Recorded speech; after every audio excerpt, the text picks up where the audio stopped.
नमस्कार दोस्तों, स्वागत है आप सभी का आपके अपने चैनल इडियो मंत्रा पर। दोस्तों, आज की इस क्लास में हम human value and environmental studies के टॉप 50 एमसीक्यू प्रश्न को हल करने वाले हैं, जो आपकी परीक्षा के लिए बहुत ज़्यादा इंपॉर्टेंट है। तो बने रहेगा वीडियो में लास्ट तक। चैनल पर नए हैं तो चैनल को सब्सक्राइब कीजिएगा और वीडियो पसंद आए तो एक प्यारा सा कमेंट जरूर कीजिएगा। चलिए शुरुआत करते हैं आज के पहले प्रश्न से। तुम्हारा पहला प्रश्न है, मानव मूल्य क्या दर्शाते हैं? व्यक्तिगत, नैतिकता या संपत्ति या शक्ति? तो देखिए, मानव मूल्य जो होते हैं ये नैतिकता को दर्शाते हैं, नैतिकता को दर्शाते हैं। चलिए अगला प्रश्न देखते हैं। अगला प्रश्न है, कह रहा है कि पर्यावरण अध्ययन का मुख्य उद्देश्य क्या है? प्राकृतिक संसाधनों का संरक्षण, शिक्षा का प्रसार, जनसंख्या नियंत्रण, विज्ञान का विकास? तो इसका सही जवाब हो जाएगा ए ऑप्शन, प्राकृतिक संसाधनों का संरक्षण। चलिए अगला प्रश्न देखते हैं। अगला प्रश्न है, सतत विकास का अर्थ क्या है? आर्थिक उत्पादन, सभी के लिए समान विकास, पर्यावरणीय संतुलन के साथ विकास या फिर आर्थिक वृद्धि? तो प्यारे साथी, इसका सही जवाब हो जाएगा पर्यावरण संतुलन के साथ विकास, जो होता है सतत विकास का अर्थ होता है। ठीक, अगला प्रश्न देखते हैं। कह रहा पर्यावरण संरक्षण का मुख्य उद्देश्य क्या है? तो पर्यावरण संरक्षण का मुख्य उद्देश्य होता है प्रदूषण बढ़ाना या जनसंख्या वृद्धि करना या प्राकृतिक संसाधनों का संरक्षण या तकनीकी विकास? तो इसका सही जवाब हो जाएगा सी ऑप्शन, प्राकृतिक संसाधनों का संरक्षण जो होता है ये पर्यावरण संरक्षण का मुख्य उद्देश्य होता है। चलिए अगला प्रश्न देख लेते हैं। अगला प्रश्न हमारा, मानव अधिकारों का मूल अधिकार क्या है? मानव अधिकारों का मूल अधिकार क्या है? कानून, समान और गरिमा, शक्ति या संपत्ति? तो इसका सही जवाब हो जाएगा समान और गरिमा, अर्थात सम्मान और गरिमा जो है मानव अधिकारों का मूल अधिकार है। चलिए अगला प्रश्न देखते हैं। अगला प्रश्न है, कौन सा गैस ग्रीन हाउस प्रभाव के लिए जिम्मेदार है? ऑक्सीजन, नाइट्रोजन, कार्बन डाइऑक्साइड या फिर हाइड्रोजन? तो प्यारे साथी, इसका सही जवाब होगा सी ऑप्शन, कार्बन डाइऑक्साइड जो होता है ग्रीन हाउस प्रभाव के लिए जिम्मेदार ठहराया जा सकता है। ठीक, अगला प्रश्न, सामाजिक मूल्यों में क्या शामिल है? आर्थिक लाभ, परस्पर सम्मान या व्यक्तिगत स्वार्थ, राजनीतिक शक्ति? तो इसका सही जवाब होगा बी ऑप्शन, परस्पर सम्मान जो होता है सामाजिक मूल्यों में शामिल होता है। ठीक, अगला सवाल है हमारा, कौन सा संसाधन नवीकरणीय है? ठीक, नवीकरणीय है कौन सा संसाधन? कोयला, पेट्रोलियम या सौर ऊर्जा या प्राकृतिक गैस? देखिए, जो नवीकरणीय है ये सौर ऊर्जा जो अभी नवीकरणीय संसाधन है। ठीक, अगला प्रश्न देखते हैं। अगला प्रश्न कह रहा है, बायोडिग्रेडेबल कचरे का उदाहरण कौन सा है? प्लास्टिक, कागज, कांच या फिर धातु? तो प्यारे दोस्तों, इसका सही जवाब हो जाएगा कागज, बी ऑप्शन कागज। कागज जो होता है बायोडिग्रेडेबल कचरे का उदाहरण होता है। ठीक, अगला प्रश्न देख लेते हैं। मानव और पर्यावरण के बीच क्या संबंध है? पारस्परिक निर्भरता, प्रतिस्पर्धा, अनुकूलन या फिर सभी? तो इसका सही जवाब होगा ए ऑप्शन, पारस्परिक निर्भरता। पारस्परिक निर्भरता जो है ये मानव और पर्यावरण के बीच का सही संबंध है। चलिए अगला प्रश्न देखते हैं। अगला प्रश्न है, जल प्रदूषण का मुख्य कारण क्या है? कृषि रसायन, ऑक्सीजन की अधिकता या फिर मिट्टी का कटाव या पौधों की वृद्धि? तो देखिए, जो कृषि रसायन, खेतों में जो रासायनिक खादों का प्रयोग हो रहा है, दवाओं का प्रयोग हो रहा है, ये जल प्रदूषण का मुख्य कारण बन चुका है। ठीक, चलिए अगला प्रश्न देख लेते हैं। कह रहा है, ध्वनि प्रदूषण का मुख्य प्रभाव क्या है? ध्वनि प्रदूषण का मुख्य प्रभाव जो होता है श्रवण हानि होती है, त्वचा रोग या बाल झड़ना या दृष्टि दोष? देखिए, श्रवण हानि होती है, श्रवण हानि होती है। जो ध्वनि प्रदूषण होता है ये श्रवण हानि पहुंचाता है हमको। ठीक, अगला प्रश्न, वायुमंडलीय ओजोन परत का क्षरण किससे होता है? CFC गैस से या फिर ऑक्सीजन से, हाइड्रोजन से या नाइट्रोजन से? तो इसका सही जवाब हो जाएगा CFC, जो कहते हैं जिसका पूरा नाम होता है क्लोरोफ्लोरोकार्बन। ये वायुमंडल ओजोन परत को क्षय करती है, उसे नुकसान पहुंचाती है। ठीक, चलिए अगला प्रश्न देखते हैं।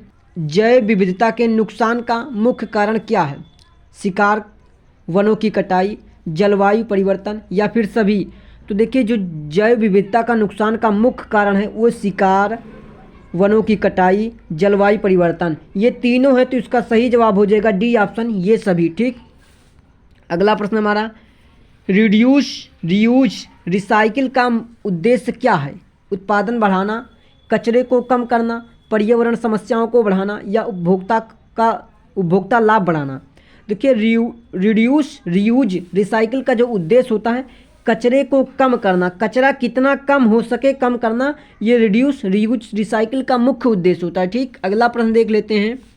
अगला प्रश्न है मानव जीवन में सहानुभूति का महत्व क्या है? मानव जीवन में सहानुभूति का महत्व क्या है?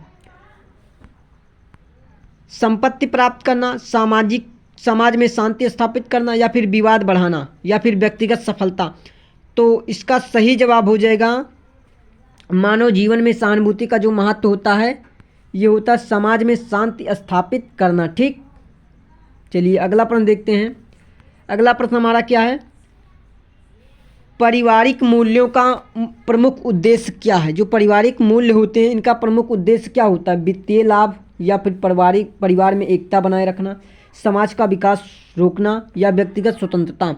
तो जो पारिवारिक मूल्य का उद्देश्य होता है ये परिवार में एकता बनाए रखने का कार्य करता है। ठीक, चलिए अगला प्रश्न देखते हैं। अगला प्रश्न हमारा है ग्लोबल वार्मिंग का मुख्य कारण क्या है? ऑक्सीजन की कमी, ग्रीन हाउस गैस, या पानी का वाष्पीकरण, या सूर्य का ताप।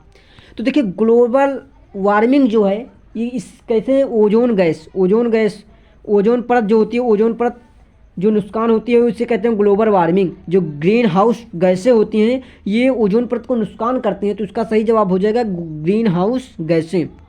ग्रीन हाउस प्रभाव के नाम से भी इसे जाना जाता है। ठीक, चलिए अगला प्रश्न देखते हैं। कह रहा जलवायु परिवर्तन के प्रभाव को कम करने का तरीका क्या है?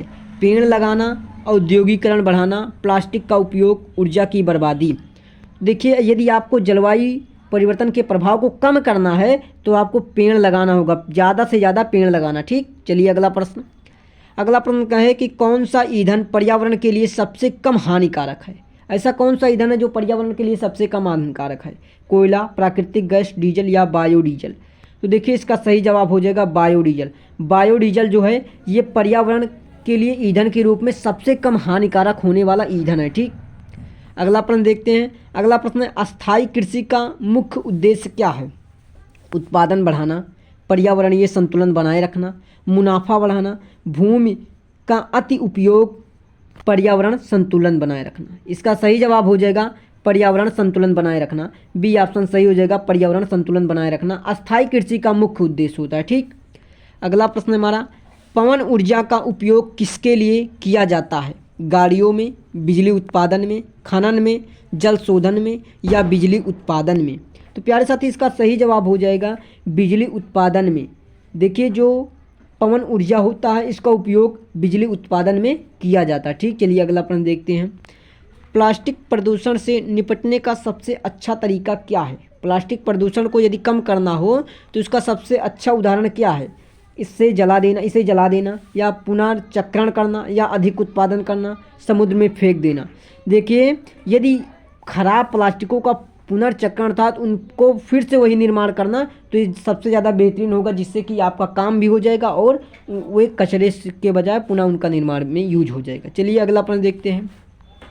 बायोगैस का प्रमुख घटक क्या है? Carbon dioxide, methane, oxygen, nitrogen. तो इसका सही जवाब हो जाएगा मीथेन। मीथेन जो है ये बायोगैस का मुख्य घटक है। अगला प्रश्न है किस प्राकृतिक संसाधन का उपयोग सबसे अधिक होता है? किस प्राकृतिक संसाधन का उपयोग सबसे अधिक होता है? कोयला का, जल का, लकड़ी का, या गैस का। तो प्यारे साथी इसका सही जवाब हो जाएगा जल का। जल का जो उपयोग होता है प्राकृतिक संसाधन के रूप में सबसे अधिक मात्रा में किया। तो दोस्तों ये थे टॉप 25 प्रश्न जो आपकी परीक्षा के लिए बहुत ही इंपॉर्टेंट हैं। तो वीडियो पसंद आई तो लाइक कीजिएगा और एक प्यारा सा कमेंट जरूर कीजिएगा। साथ ही साथ चैनल पर नए हैं तो चैनल को सब्सक्राइब कीजिएगा। अगली क्लास में हम आपके लिए इसके आगे के प्रश्न को हल करेंगे। ठीक।